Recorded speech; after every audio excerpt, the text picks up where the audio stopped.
अंबरनाथ पश्चिम पोलीस स्टेशनच्या हद्दीमध्ये दिनांक 24 रोजी सकाळी 10:30 वाजता एका 20 वर्षीय तरुणाचं अपहरण झालं होतं. त्याच्यासाठी मोठ्या प्रमाणात खंडणी मागण्यात आली होती. यासाठी पोलिसांनी तात्काळ रिस्पॉन्स देऊन विशेष पथकं स्थापन करून तांत्रिक विश्लेषण, CCTV ॲनालिसिस आणि टीमवर्क याच्या माध्यमातून विविध पोलीस घटकांचा समन्वय साधून यातील 10 आरोपींना 24 तासामध्ये अटक करण्यात आलेली आहे. त्यांनी या गुन्ह्यामध्ये वापरलेली शस्त्र, एक देशी कट्टा, 3 राऊंड, एक एअर पिस्टल, एक कोयता आणि वापरलेले 3 वाहनं जप्त करण्यात आलेली आहेत आणि आरोपींना पुढील 3 तारखेपर्यंत PCR मिळालेली आहे. हे विविध ठिकाणचे असलेले एकूण 10 आरोपी होते. त्यांनी मुंबई शहरामध्ये फायरमॅन भरतीच्या प्रकारामध्ये काही गुन्हा केलेला होता. त्यामध्ये त्यातील 2 आरोपी अटक झाले होते. त्या माध्यमातून ते कर्जबाजारी झालेले होते. त्यासाठी त्यांनी हा गुन्हा केल्याचं सध्या तरी आरोपी सांगतायत.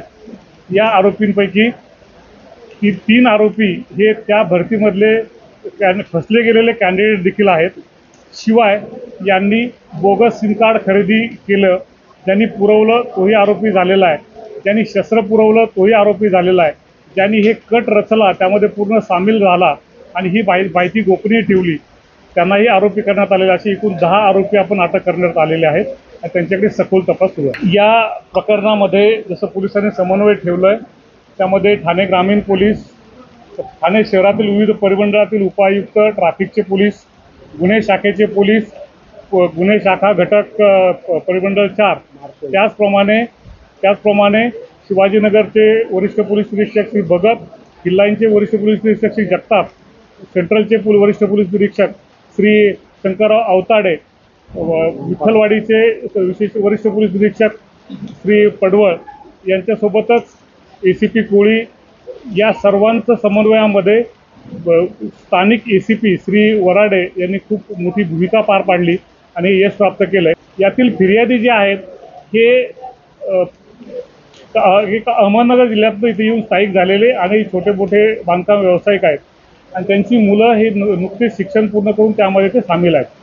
त्याच बिल्डिंगमध्ये राहणारे एक आरोपी यातला आहे. त्यांनी या फिर्यादीविषयीची माहिती या आरोपींना पुरवली आणि मग हा कट रचला गेला आणि मग हा गुन्हा घडलेला आहे. ते सर्व संबंधित आरोपी आता अटकेमध्ये आहेत. या गुन्ह्यातील जो मुख्य आरोपी आहे, मास्टरमाइंड आहे, हा मूळचा अहमदनगर जिल्ह्यातील आहे. त्याचा तो मुंबई महानगरपालिकेतील फायर सर्व्हिसेसमधील निलंबित कर्मचारी आहे. त्याचा 3 ते 4 गाड्या असलेला थोडा छोटा ट्रॅव्हलचा व्यवसाय देखील आहे आणि तो यातली मास्टरमाइंड आहेत. त्याचे काही भाऊ देखील यामध्ये सहभागी आहेत.